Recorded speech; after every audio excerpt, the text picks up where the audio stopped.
chrétienté est ici. Bonjour. Pas à côté comme on croit. Ici, à côté, il y a en plus le pape et les cardinaux. D'accord. Quoique des cardinaux, il en viennent. Quelquefois. Et des papes aussi donc, puisque les papes c'était nécessairement des cardinaux un jour ou l'autre. André, tu reviens. Quelques semaines en Pologne m'ont suffi.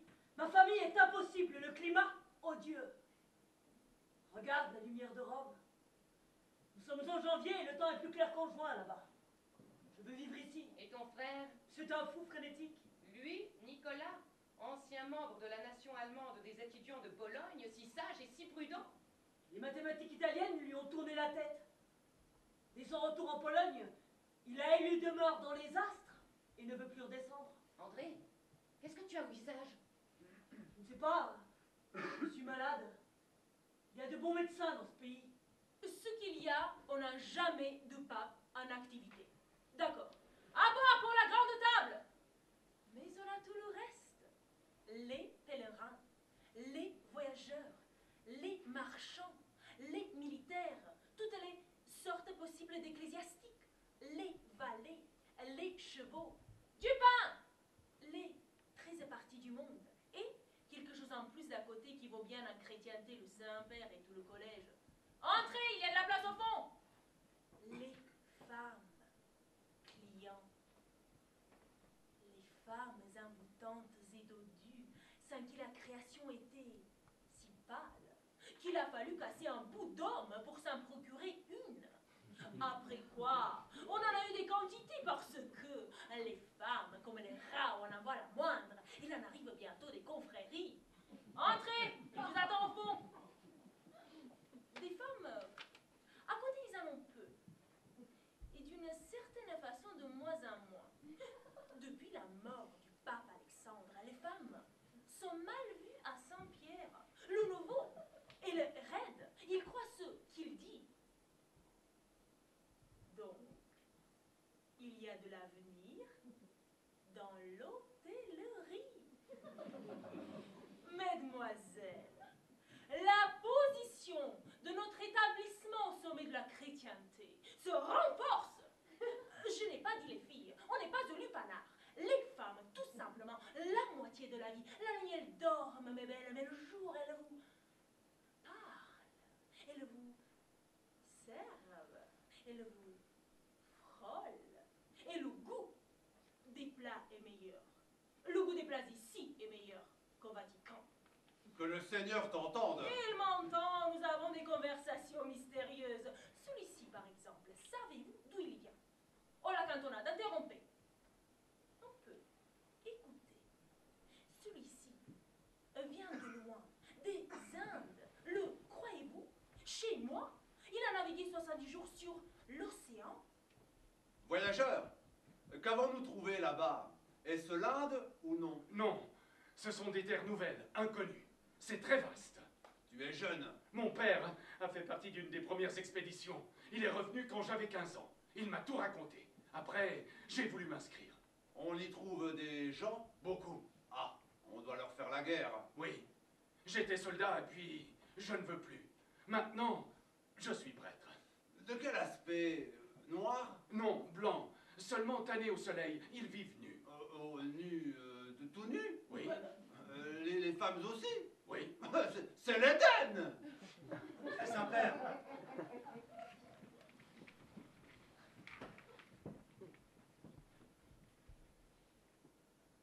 le sculpteur enlève. Il entaille, il retranche, il se bat avec le ciseau comme une arme. C'est une lutte contre la pierre pour la maigrir. Le peintre ajoute, il dépose, il enrobe. La pellicule est très fine, la main toujours retenue. Il faut de la légèreté. Regardez mes mains. Suis-je délicat? J'ai les doigts aussi gros que les carriers de ces Tignano qui m'ont tout appris. Chacun a son génie, je ne peux pas peindre. Très Saint-Père, je sais l'honneur que vous me faites en m'attribuant le plafond de la chapelle édifié par le pape Sixte, votre oncle. Je respecte vos ordres.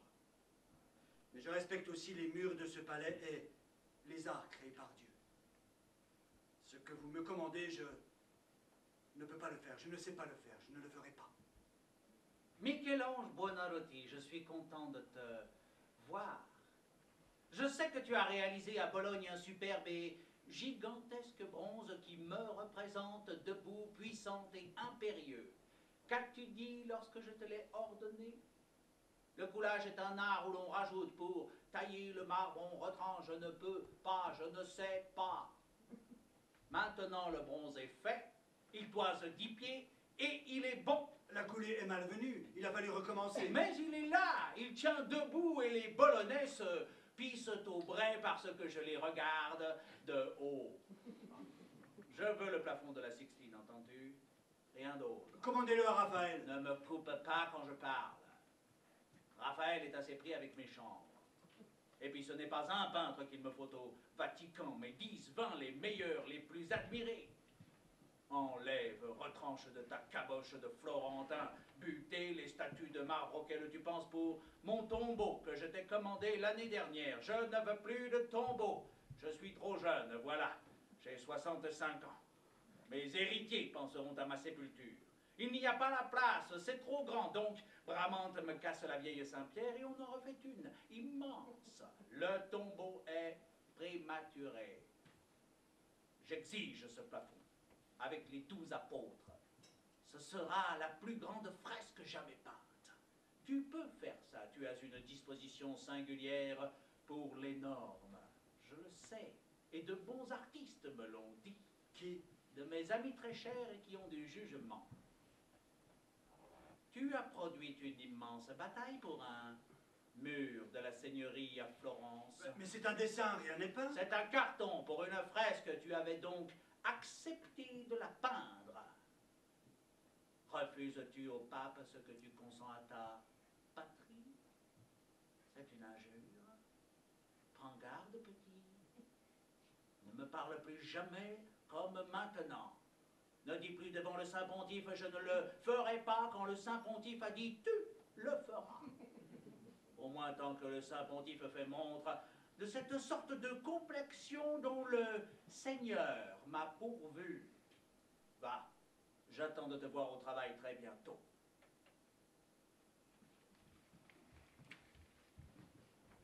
Le sujet n'est pas bon. Le sujet n'est pas bon, les 12 apôtres, ce n'est pas bon. Ce n'est pas le bon sujet pour cette voûte. Nous aurons 12 apôtres debout entre les lunettes et puis, sur le plafond quoi? Du vide? Un fond bleu semé d'étoiles? Si je peins un homme, c'est pour le glorifier, pour l'amplifier, chanter sa louange. J'ai sculpté un gosse de 15 ans avec une fronde, c'est un géant. Oui, j'agrandis, je déploie. Comment vais-je agrandir ceci qui nous surplombe? Les 12 apôtres doivent être drapés. Je hais les draperies. Tout le monde peut colorier des plis et du tissu. Ce sont des abris, des trompes-misères, voiles, rideaux. Le mystère absolu de l'homme est son corps. La seule chose qui me tient en suspens, en haleine, est le corps nu. Le mystère absolu de l'homme et de l'homme dans un corps nu. La souffrance nocturne et la joie solaire dans un visage et des mains nus. La force brute dans les jambes nues. La sonde divine fouillant les reins nus. Le cœur, la posture, la condition céleste de l'homme nu. Le sujet est bon pour un petit mur. Regardez ce plafond. A-t-on jamais peint si grand? Je veux travailler seul. Pour faire ce à quoi je pense, je dois être seul. J'ai quelque chose dans la tête qui est inhabituel. Je ne peux rien expliquer, je ne peux pas donner d'ordre. Il faut que je le fasse, c'est tout. Quelle est ton idée? Sur la périphérie du plafond, dans les parties les plus basses, des Juifs. Ce sont les ancêtres du Christ, ils attendent. Le peuple est en voyage, mais ici on voit les haltes. De petits groupes sont assis, comme au bord de la route. Ils dorment ou regardent au loin. Des femmes rêvent. C'est la patience juive. Avant le Sauveur, on ne sait pas d'où il viendra. On attend. Et ce sera leur fils. Un peu plus haut, entre les lunettes, de grandes figures claires, les prophètes. Ils sont juifs, mais surgissent droits très grands parmi leur peuple voûté. Le regard capté par l'avenir, ils voient loin. Ils ont de très grands livres et commandent. On les voit débattre âprement. Entre eux, des femmes, les Sibylles grecques, des voyantes, elles aussi interprètent. Grecs et juifs, hommes et femmes, cou tendu vers le sens qu'il faut comprendre. Que voient-ils en premier les prophètes? La beauté. Au-dessus, des anges qui les guident, leur ouvrent les portes secrètes. Ce sont des hommes très jeunes, absolument beaux, absolument nus. Nus et beaux comme les arbres qui plient, les bêtes qui courent comme la surface. Et puis, tout en haut, au centre de la voûte, le récit le plus ancien, le déluge, la première humanité dans son naufrage. Il fuit sous la grande pluie, c'est l'exode vers de provisoires éminences. Pour quel temps encore émerger? Avant le péché, le couple ancestral chassé du jardin, la faute. Avant la création de l'homme, le bras divin qui élève.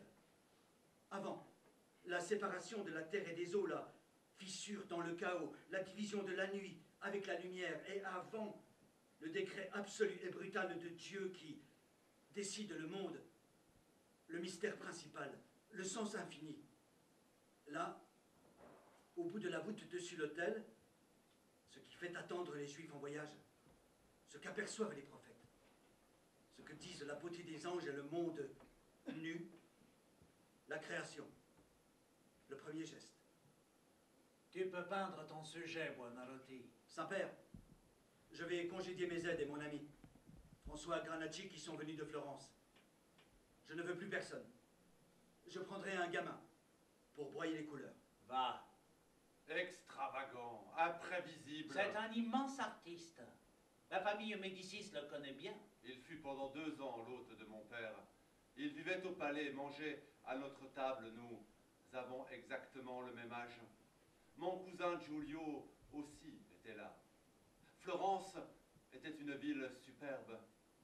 Ne vous paraît-il pas étonnant, Saint-Père, que tant de choses ayant changé en Italie depuis la mort de votre prédécesseur Borgia et votre élévation au Saint-Siège si heureuse, la situation à Florence soit restée absolument identique? Ah, on est exilé depuis 15 ans, on a le mal du pays. J'ai vécu ça. L'heure est à la guerre contre Venise. La France, l'empereur, l'Espagne et nous sommes coalisés, enfin. Elle va bien plier, la chienne. Ensuite, il faudra nettoyer le sol italien. On sortira les Français d'abord, puis les autres. Alors, gare à Florence, la louvoyeuse, chacun devra choisir son camp, je n'aime pas les neutres. Les familles s'unissent et puis se déchirent avec le temps. Il se peut que nous ayons affaire ensemble. J'écrase Venise d'abord, après, nous verrons. Entrez, jeune Jean. André, qu'as-tu au visage? Il s'est encore abîmé. C'est la maladie française. Les soldats français ont emporté ça. Certains en meurent. On peut aussi vivre longtemps avec ces trous dans la peau. On apprend par les femmes. C'est toi? Tu as couché avec des Français? Vous arrivez d'en face? Venez là, ça change. On respire l'air des femmes ici. Je pense que la vie sans femme n'est pas vraiment saine. Le précédent pape était de mon avis, mais celui-ci n'aime que la guerre. Savez-vous qu'il est allé prendre Pérouse à cheval, en tête de l'armée, épée au poing, et qu'il a emmené tous les cardinaux? Évidemment que les cardinaux ne devaient pas servir à grand-chose dans la bataille, mais il les avait avec lui. Il vérifie qu'il ne faisait pas de bêtises dans son dos. Quand le balioni de Pérouse a vu arriver l'armée, le pape et tout le collège, il a pris une frayeur mystique, il s'est vu en enfer. Il a capitulé tout de go droit au pied du Saint-Père, sans se battre. Voilà de la stratégie. Et ton frère Nicolas, il est ici aussi? Non, en Pologne. Il s'est enterré dans le caveau de famille. Où est mon aide? J'ai tout vu d'en bas, c'est trop petit. C'est trop petit, on n'y voit rien. Les figures du déluge que je croyais des colosses, Noé, le sacrifice, rien. Ni les rivages, ni le dessin du corps, des masses, des groupes. On ne distingue rien, tout est trop petit. Oui, les prophètes sont assez grands, mais Pourquoi les prophètes s'il n'y a rien au centre? On pouvait accepter les apôtres alors. 2 ans, Colilao, et l'erreur est complète. Je suis idiot. Je n'ose pas les mesures que je vois. La peinture et le calvaire, la croix et les clous. Il faut tout gratter ou arrêter, je ne sais pas. Michel-Ange est-il ici? Michel-Ange! Ils ont tous visité le plafond ce matin. Qui? Raphaël, Bramante, les autres. Seigneur. Raphaël est ébloui. Il le regarde 2 heures en silence, puis il annonce la plus grande œuvre du siècle. Quelqu'un a dit que tu étais retourné en Toscane. Raphaël répond qu'on doit finir à tout prix, qu'il le finira lui s'il le faut. Et Bramante a trouvé que c'était une bonne idée, qu'il allait en parler au pape. Un de mes amis était avec eux. Fais attention, Michel-Ange. Finir quoi? Mon plafond? Tu es bon artiste parce que tu sais peindre et tailler, mais tu as la religion dans la tête, c'est là ta vraie force. Tu travailles bien, je te bénis, je suis content d'être là, elles sont très bonnes, ces poires. Je te le confierai peut-être, ce grand ensemble statuaire dont tu rêves. Avant, il faut refaire Saint-Pierre, je ne serai plus en selle. C'est long, très cher, il faudra que la chrétienté entière contribue, vendre des milliers d'indulgences partout. Des indulgences? Quand auras-tu terminé? Je veux montrer cela bientôt. C'est impossible. Il me faut beaucoup de temps, rien n'est fini. Comment impossible? Je t'ai déjà dit de ne pas me parler de cette façon. Je n'attendrai pas 10 ans, veux-tu m'enterrer? On ne traînera plus. Que l'injustice! Je traîne, je chôme? Moi non plus, je n'aime pas ces manières. Je donne ma vie pour votre fresque, je ne peux pas faire mieux. Quand auras-tu terminé? Je ne sais pas, dans longtemps, quand je pourrai. Quand tu pourras?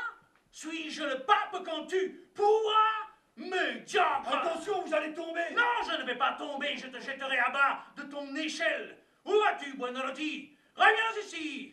Buonarroti, tu n'échapperas pas cette fois, tu peux quitter Rome, va, c'est l'Italie, ma province. Où vas-tu te sauver? À Florence? Mais Florence est à moi, eh oui! Ta république s'effondre, les 2 Médicis y entrent demain avec mon armée! Tout ce que tu dessines, tes marbres, ta voûte, tes anges nus, tes prophètes et ton Dieu furieux qui foudroie, ce sont mes créatures! Je les paie, je les commande! Et n'oublie pas qu'on pourrait en finir avec l'imbécile tolérance qui te laisse vivre, peindre et me parler ainsi. J'ai des prisons, des bourreaux, je t'enverrai achever ton chef-d'œuvre à coups d'ongles sur les murs de mes caves. Ne crains rien pour le plafond. 10 peintres sont à mes pieds pour le terminer en 2 mois. Assez! Tu auras moins d'1 an. Je dirai la messe dans cette chapelle pour tous. Fais-moi descendre de là. Voyez comme est la vie, cousin. Je suis pape, vous voilà cardinal. Buonarroti est peut-être le plus grand artiste de tous les temps. Quel tablé nous faisions, tous 3 chez mon père. Je veux lui confier une œuvre à sa mesure, une montagne de marbre aussi démesurée que son plafond. Il est stupide qu'il s'use depuis 3 ans à tailler un tombeau. Et l'Europe, le roi d'Espagne a 17 ans, le français 23, l'anglais 26 et le pape 40. Quel renouveau, quel mois de mai, quel surgissement de vie monte aux branches après l'hiver. Vous verrez ce règne, Saint-Pierre s'élève, les manuscrits affluent, tous les maîtres sont à l'œuvre, ici est la capitale de la couleur. Quelle chance nous habite. L'avenir se presse, impatient, Dieu nous a fait don d'un monde brusquement rajeuni et le futur est libre. Allez dormir, cousin, moi je veillerai, je veux marcher sur la terrasse, compter les étoiles. Bonne nuit. J'ai dans les mains un document étrange que vous devrez lire. C'est la lettre furieuse qu'un frère Augustin fait imprimer en Allemagne contre les prédicateurs de l'indulgence. Quel travailleur tu fais, insatiable. Il faut savoir s'arrêter aussi, écouter parfois la musique du monde, le cœur de la ville, les voix du vent. Comment s'appelle-t-il? Luther. Querelle de moines, rien qui compte. Nous verrons cela demain. Bon sommeil. Ouvre une fenêtre en sortant, laisse entrer le grand air, comme il fait bon. Ouvre plus large encore, voilà, c'est ainsi. Une fraîcheur nouvelle caresse le visage des choses. Allez-vous tous, dormez bien, que la paix de la nuit vous prenne. Giovanni, les nouvelles d'Allemagne sont mauvaises. Pas Giovanni. Saint-Père, les nouvelles d'Allemagne sont mauvaises. L'empereur Maximilien achète pour son petit-fils les suffrages de 4 électeurs. Le chien. C'est extravagant l'acharnement de ce vieillard à préparer sa mort. Le vieux voulait être pape. Maintenant, il veut tout pour le petit Charles. L'Europe entière, l'Empire. Demain, le siège. Il n'y est pas. Un prince s'est tenu hors des manigances de l'empereur, Frédéric le Sage, le Saxon. On le dit très intègre, un ardent catholique. Qu'on le voit, qu'on sache ce qu'il veut, il nous le faut. C'est mon opinion. Saint-Père, nous avons reçu au courrier d'Allemagne une lettre de notre légat, le cardinal Cayetano. Il y est question du prince Frédéric. Le prince s'intéresse vivement à l'un de ses sujets, le moine Luther que vous venez de condamner pour hérésie, et dont vous avez requis la comparution à Rome ce 2 mois. Cette affaire m'agace. Voilà 1 an que ce moine m'a défié du fond de sa campagne et on ne l'a pas fait taire. C'est long. Le prince Frédéric fait valoir que, selon le concile de Bâle, les causes jugées sont instruites dans le pays d'origine. Il voudrait que Luther soit entendu en Allemagne. Le prince Frédéric de Saxe me paraît avoir, pour un gros mangeur, une très bonne connaissance du droit conciliaire. Ils ne comprennent pas l'indulgence. Les Allemands ne comprennent pas ce que nous cherchons avec la beauté de la nouvelle basilique.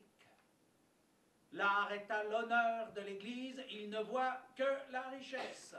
C'est une dignité, une élévation. Voilà pourquoi cet afflux, cette finance. Il s'est fait, j'imagine, quelques fautes, ce Tetzel.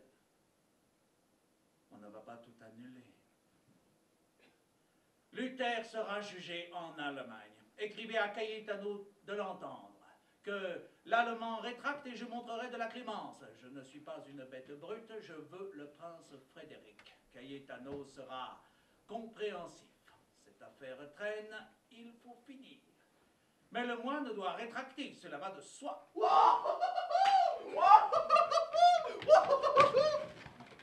Allons. Tous dans le corridor, mais courez! Voici que ploie la ville sous nos godasses, la rouge putain. Où est l'or? Ah, les années d'attente, la grande promesse enfin tenue. Cherchez, crevards, l'or n'est pas loin, sous les boisseaux, les tabernacles, cherchez, miséreux. Fondus bientôt les idoles, abattus les reliques, cassez, trouez, trouvez l'or sous la pourpre. Elle saigne la truie malade, elle va claquer. Oh! Une nonne qui grelotte sous les ailes de la croix. Oh, une bête agitée de frissons. Viens, jolie fille. Qui sait un mot d'italien? Comment dit-on baiser en romain papiste conventuel? Baiser, douceur. Baiser, nonna. Baciare. Baciare! Baciare. Irons-nous bientôt baciare, mignonne? Mais il a plu, elle est mouillée. Quittons ça. Viens au chaud. Elle est nue. Rome est nue. Et les filles des froquerons, bandés allemands, la grande pute rouge est dépoilée. A-t-on trouvé les idoles alors qu'ils nous ont pris depuis des siècles pour les fondre ici en certaines images? Dieu a dit, tu ne tailleras pas de figure. Luther en autorise. Il n'entend pas de figure de Dieu. Je sais, sur ce point, il a tort et je m'interroge. Jésus enseigne La fiancée ôte sa chemise dans la nuit de noces. C'est dire qu'il faut briser les images. Je comprends comme ça. Luther est un faux cul, suceur de prince. Doucement! Je casse! Je casse! Je t'ai déjà vu. Je connais ses yeux. Je pensais que Jean l'évangéliste avait ce regard à la grande table. On a défroqué, on s'est fait militaire ou bûcheron. Non, rien. Comment? Worms, Erard l'imprimeur. On a marché des journées. Connais pas. Toujours secret. Qu'est-ce que tu caches? Je n'y étais pas, je ne m'en souviens plus. Le temps a passé. Je suis couvert des bouts de Frankenhausen, la grande bataille. Frankenhausen. Oui, la grande bataille. Frankenhausen. Oui, Allemagne contre Allemagne. Ils étaient des milliers, les paysans, fourches en l'air. Ma mère, là, allemande. Mon père aussi, mes frères, la petite Gerda, tous, comme de sortie pour la messe. Oui, ma mère dans la bataille, les femmes voulaient venir. Les princes ne toucheront pas aux femmes, ils sont évangéliques. Le landgrave de Hesse, très pieux, Frédéric le Sage, le Saxon, les bons amis qui ont protégé Luther après Worms. Or, Luther a dit, l'Église, c'est vous, et la justice est dans les livres. Elle ne sait pas lire, ma mère. L'armée était en face. Et eux ne pouvaient pas croire à l'assaut. Les princes, amis de Luther, les soldats du pays de Luther, l'Allemagne. Elle est restée dans les bouts de Frankenhausen au petit matin, après qu'un cheval évangélique lui est passé dessus et broyé le ventre. 2 jours. Je suis parti à pied, indifférent. J'attendais qu'une épée tombant du ciel me tranche la gorge, un soldat qui passerait au teint vengeur. J'ai marché. Aux arbres, il y avait des dizaines et des dizaines, des centaines et des centaines, des dizaines, des centaines de pendus. Qui leur avait raconté après Worms que le bon vent soufflait sur le pays? As-tu lu ce qu'a écrit Luther après le printemps rouge de Frankenhausen, le dur livret contre les paysans? Je l'ai lu. Je l'ai imprimé mot après mot. J'ai bu cette merde liquide et chaude jusqu'au fond. J'en sais les phrases, les tournures, le style et les points. Je casse, je casse! Arrête, mais arrête enfin. Que veux-tu, toi? Que cherches-tu? Il n'y a pas d'or qui peut lui dire keine Gold, keine Gold. Ne mets pas le feu, mignon. Que veux-tu? Quel drôle de Dieu tu as. Ce n'est pas l'or, hein. Ce n'est pas cette rançon de la ville étranglée qu'on t'a promise et que tu attendais. Tes yeux sont vides, hagards et profonds, comme la nuit qui viendra. Écoute, enfant, arrête-toi, arrête-toi. Ils sont beaux, tes cheveux très fins, ils sont beaux, oui, Babylone. C'est Babylone. La grande fille défaite que je vois dans ton visage. Viens, Romaine. Oh, la ville cassée. Maintenant, le brouillard se lève et découvre. Comment? D'où est venu le signal? De quoi ceci est-il le châtiment? De quelle faute? Que punit-elle cette pluie de feu? Ce crime, ce viol, cette audace n'ont pu se produire sans un accord très élevé? Que disent-ils? Qu'annonce-t-il? Seigneur, Luther a-t-il raison? Allons. C'est la fatigue, la nuit veillée, la course. Il vous faut quelques repos. Ne pleurez pas. Saint-Père, ne pleurez pas.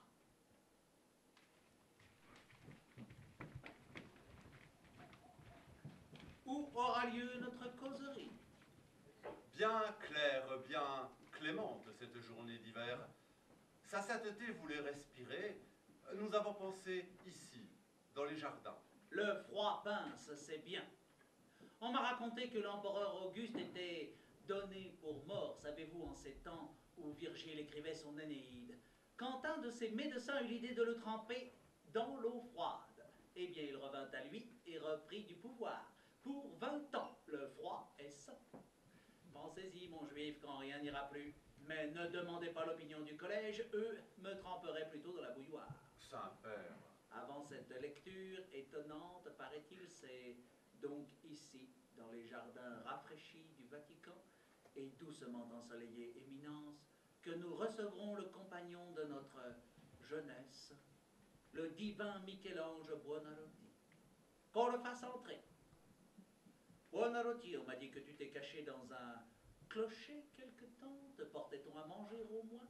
Je n'ai jamais eu grand appétit, Saint-Père. C'est vrai, je me souviens. Et puis, on décapitait volontiers en ville ces journées-là. Ton génie te sauve. Oui, ton génie, je le pense. Je t'ai connu trop proche pour bien prendre ta mesure. Il était bon que nous soyons quelques années sans rencontre. Je te considère d'un œil changé. L'Église et moi avons souffert de profondes meurtrissures. Tu sais, j'ai vieilli, je vois le monde autrement. Je te donne en charge les travaux de Saint-Pierre. C'est cela, tu as bien entendu, 20 ans déjà, rien n'avance. La chrétienté ne peut pas trop longtemps manquer de sa première église. Il y a du danger à attendre. Je commande aussi que tu retournes dans la Sixtine et y peignes le grand mur de l'autel, d'un unique sujet. La mesure en est énorme, mais tu la connais. Maintenant, ce mur est laid sous ton Dieu. En colère, il faut finir. J'y veux un jugement dernier.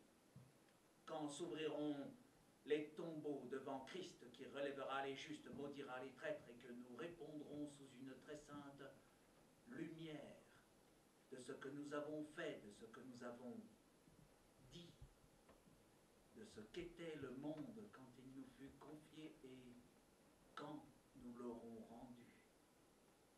C'est ainsi. On introduise à la société. Commencez. Très Saint-Père. Votre secrétaire et ami, Johann Albertus von Wilmanstetter et moi-même, avons reçu la visite d'un voyageur venu du Nord, Alexandre Scultetti, chanoine. Cet homme nous a entretenus d'une théorie astronomique professée par un de ses amis. C'est un chanoine aussi, du chapitre de la cathédrale de Frauenburg, en Prusse, Nicolas Copernic. Ce chanoine fait profession de théories très inaccoutumées, touchant la philosophie, et croyons-nous que le pontife romain ne peut ignorer. Copernicus prétend réformer le système du monde, comme les auteurs le figurent depuis le grand Ptolémée. Récuse-t-il les anciens? Il dit que selon ses calculs très nouveaux, on peut décrire le mouvement complet des astres seulement si le Soleil se tient au centre des sphères, immobile. Comment cela? Et si la Terre se meut d'une rotation sur elle-même en un jour et une nuit, ainsi que d'un mouvement uniforme long d'une année autour de l'astre solaire. Mais comment est-ce possible, enfin? C'est extravagant. Le chanoine dit que le mouvement du Soleil que nous percevons n'est qu'une illusion de nos sens. Il nous compare aux occupants d'une voiture regardant au dehors et pouvons croire, l'avez-vous observé, que chemins et montagnes se meuvent, seule la voiture est en marche. C'est un peu extravagant. Quant à la théologie, il enseigne que le Soleil, comme le voulait Platon, resplendit à l'image de la lumière divine. Il est source de toute connaissance. Il est l'astre qui détient le plus de noblesse, de grandeur, et ne peut donc se mouvoir, servile, mais repose nécessairement au point le plus parfait du ciel, au centre. Platon disait cela. Nous voudrions en savoir plus. Renseignez-vous. Notre curiosité pontificale est piquée.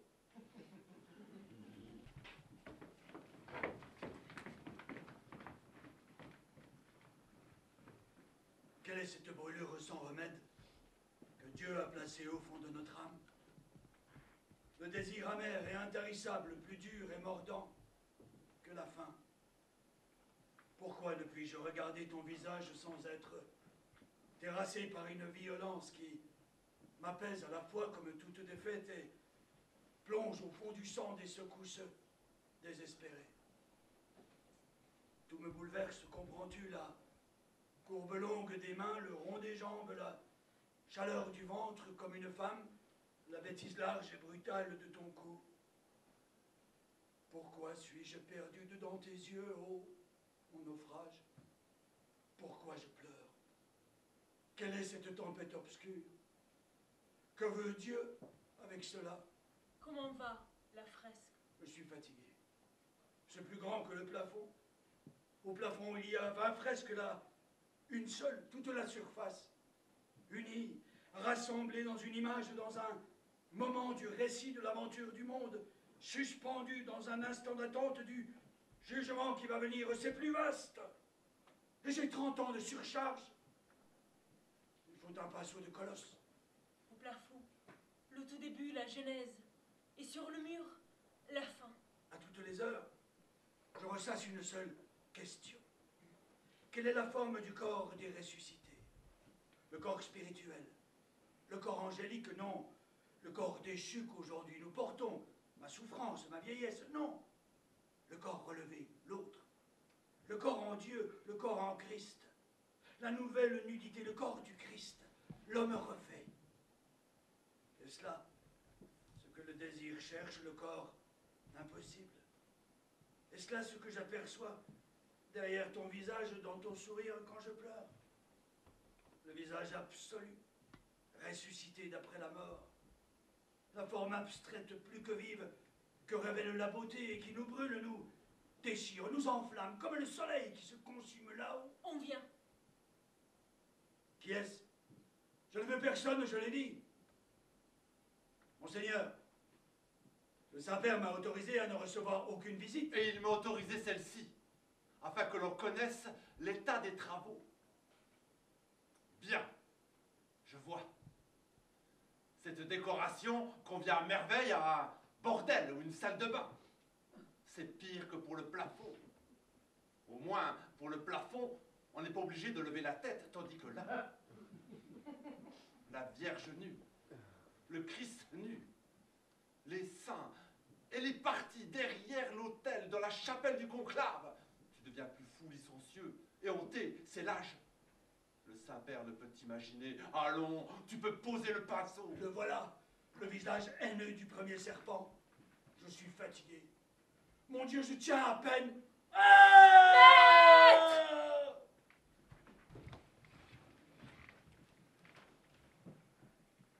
Saint-Père, il m'a peint parmi les démons, les damnés.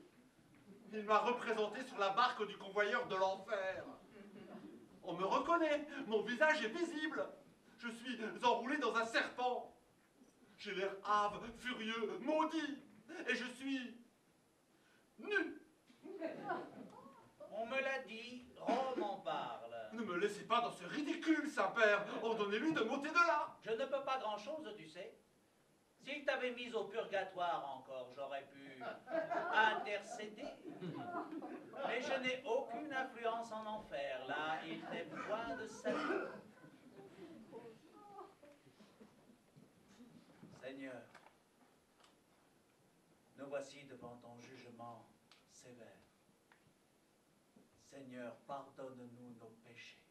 Cette ronde folle de bienheureux et de maudits, cette danse nue, tendue de passion, de douleur, cet orbe de vivance et ressuscités en cercle, semble tourner sans frein autour d'un globe de feu.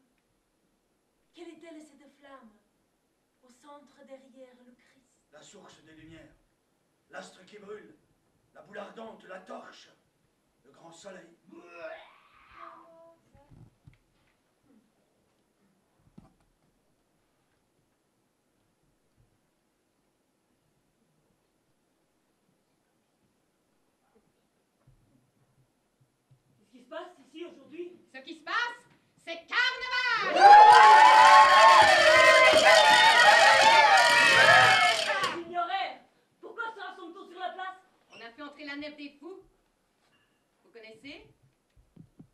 Pâtisserie, comme vous êtes chargé, un peu d'aide.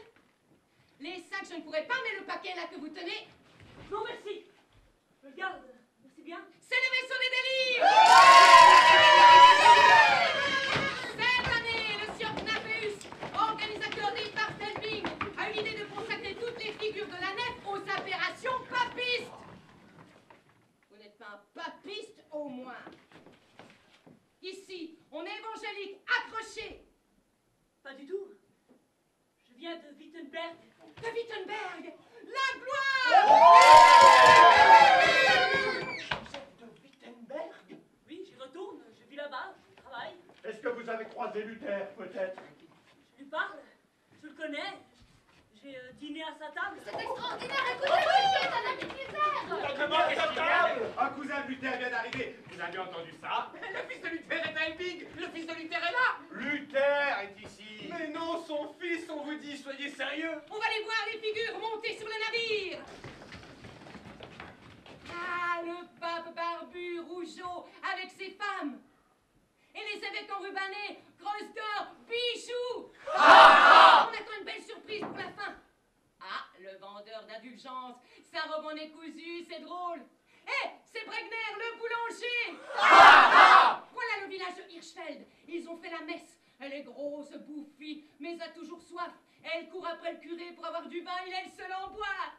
Regardez, c'est le clou maintenant. On le découvre. Que c'est beau. Qu'est-ce que c'est? C'est le système du fou. Il y a un fou, prince des fous, qui vit près d'ici et a refait le système du monde. Il met le soleil au milieu et la terre qui court en rond, les papistes. On a représenté son image. Au centre, la boule jaune et autour, sur la roue, une nacelle. Ils doivent le mettre en mouvement. C'est le conseil de la ville qui a fait construire cela. C'est beau, cette année, la fête, c'est un concentré de folie, ça. C'est le triomphe. Ça y est, ils le mettent en route. Ça tourne. Hé, le Copernic sur sa nacelle, chevauchant la terre en folie. Ça tourne si vite. Oh, le soleil au centre qui s'enflamme. C'est beau. Regardez. Il neige sur Elbing.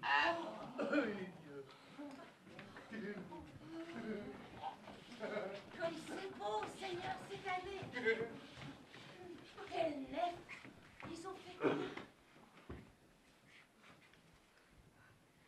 Il fait froid dans ce pays. Comment appelez-vous cela? La Prusse? Ce n'est pas à leur avantage. Je ne les félicite pas. Il n'est pas propre, cette place.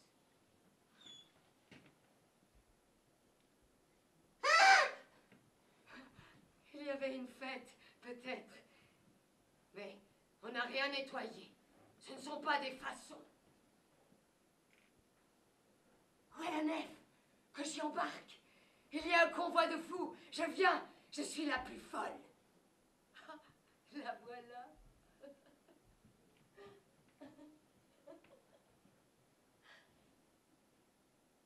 Bonsoir, Nicolas. Tu te meurs. Un petit souffle te tient. Tu attends ton livre comme une mère. Respire doucement et rêve. Je t'ai dit qu'il viendra. Martin aussi va mourir. Tu mangeais trop, comme mon Charles. On vous le dit, ça ne change rien. Voyez Michel, sur la place. Il est fort, il marche droit. Nous autres gens du Sud sommes assez coriaces. Monte sur le bateau, Michel. On est entre amis. Nicolas et Martin vont s'éteindre. Mais pour nous, il reste un peu de temps. Bartholomé, où est-il ce garnement? Encore à courir les mers. Bartholomé, veux-tu nous rejoindre? Ah, je le vois qui se presse. Lui non plus n'a pas fini. Il a l'œil vif, le pas rapide. Nous voilà ensemble. C'est bien. Eh oui, Je suis encore là. Depuis le temps qu'ils annoncent que je crève. Ils n'ont pas réussi à m'avoir. 70 passés, je tiens le coup. Comment vont les ânes, Bartholomé? En es-tu content? Non? Comment? Ça ne s'arrange pas? Charles ne t'a pas écouté? Ah, si Colomb était resté en Castille. Moi, je préférais le monde ancien. Ils disent que je suis folle, mais j'aimais bien le monde d'avant. Enfin, il faut que les bateaux naviguent. Moi, c'est le monastère. Je vis. Je pense beaucoup.